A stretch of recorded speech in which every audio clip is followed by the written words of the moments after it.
that these regions are no longer part of Ukraine and their sovereign territory. To put it simply, Russia just announced that it is carving out a big chunk of Ukraine. Last night, Putin authorized Russian forces to deploy into these regions. Today, he asserted that these regions are actually extend deeper than the two areas he recognized, claiming large areas currently under the jurisdiction of the Ukrainian government.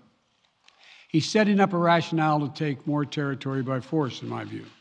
And if we listened to his speech last night, and many of you did, I know, he's setting up a rationale to go much further. This is the beginning of a Russian invasion of Ukraine, as he indicated and asked permission to be able to do from his Duma. So let's begin to, I'm going to begin to impose sanctions in response far beyond the steps we and our allies and partners implemented in 2014. And if Russia goes further with this invasion, we stand prepared to go further as with sanctions.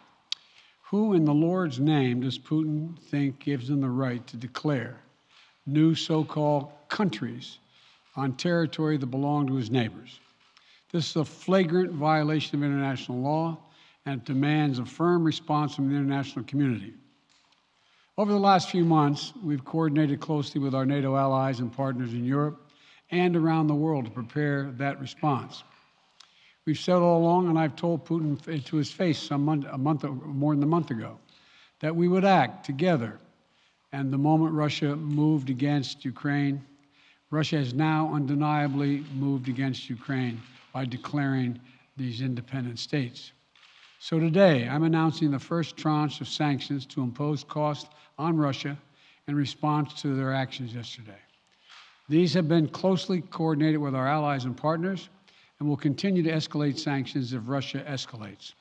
We're implementing full blocking sanctions on two large Russian financial institutions, VEB and their military bank. We're implementing comprehensive sanctions on Russia's sovereign debt. That means we've cut off Russia's government from Western financing. It can no longer raise money from the West and cannot trade in its new debt on our markets or European markets either. Starting tomorrow and continuing in the days ahead, we'll also impose sanctions on Russia's elites and their family members.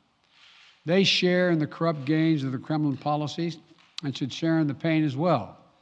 And because of Russia's actions, we've worked with Germany to ensure Nord Stream 2 will not, as I promised, will not move forward. As Russia contemplates its next move, we have our next move prepared as well. Russia will pay an even steeper price if it continues its aggression, including additional sanctions. The United States will continue to provide defensive assistance to Ukraine in the meantime, and will continue to reinforce and reassure our NATO allies. Today, in response to Russia's admission that it will not withdraw its forces from Belarus, I have authorized additional movements of U.S. forces and equipment already stationed in Europe to strengthen our Baltic allies, Estonia, Latvia, and Lithuania. Let me be clear, these are totally defensive moves on our part. We have no intention of fighting Russia. We want to send an unmistakable message, though, that the United States, together with our allies, will defend every inch of NATO territory and abide by the commitments we made to NATO. We still believe that Russia is poised to go much further in launching a massive military attack against Ukraine. Hope I'm wrong about that, hope we're wrong about that, but Russia has only escalated its threat against the rest of Ukrainian territory, including major cities and including the capital city of Kyiv. There are still well over 150,000 Russian troops surrounding Ukraine. And as I said, Russian forces remain positioned in Belarus to attack Ukraine from the north, including warplanes and offensive missile systems. Russia has moved troops closer to Ukraine's border with Russia.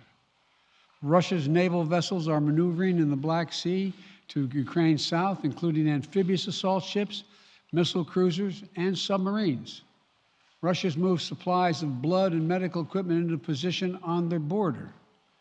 You don't need blood unless you plan on starting a war.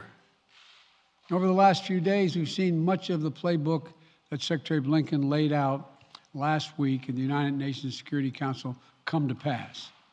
A major increase in military provocations, and false flag events along the line of contact in the Donbass.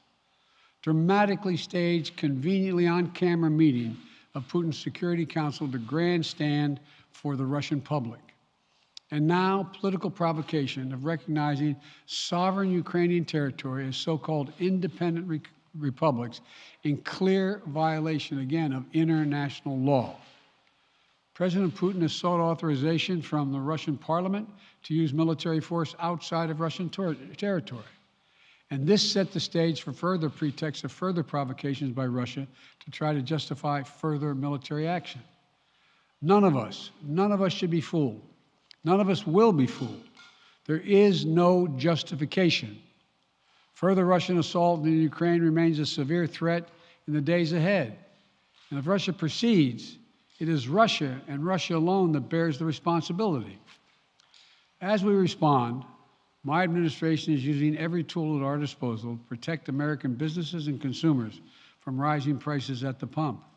As I said last week, defending freedom will have cost for us as well and here at home. We need to be honest about that. But as we do this, I'm going to take robust action to make sure the pain of our sanctions is targeted at the Russian economy, not ours. We're closely monitoring energy supplies for any disruption. We're executing a plan in coordination with major oil-producing consumers and producers toward a collective investment to secure stability in global energy supplies. This will blunt gas prices. I want to limit the pain to the American people are feeling at the gas pump. This is critical to me. In the last few days, I've been in constant contact with European leaders, including with Ukrainian President Zelensky. Vice President Harris met in person with the leaders in Germany over the weekend at the Munich conference, including President Zelensky. At every step, we have shown the United States and our allies and partners are working in unison, which he hasn't been counting on, Mr. Putin. We're united in our support of Ukraine.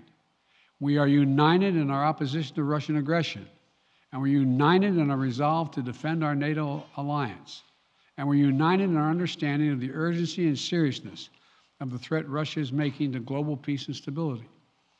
Yesterday, the world heard clearly the full extent of Vladimir Putin's twisted rewrite of history, going back more than a century, as he waxed eloquently, noting that, well, I'm not going to go into it, but nothing in Putin's lengthy remarks indicate any interest in pursuing real dialogue on European security in the year 2022. He directly attacked Ukraine's right to exist. He indirectly threatened territory formerly held by Russia, including nations that today are thriving democracies and members of NATO. He explicitly threatened war unless his extreme demands were met. And there's no question that Russia is the aggressor. So we're clear-eyed about the challenges we're facing.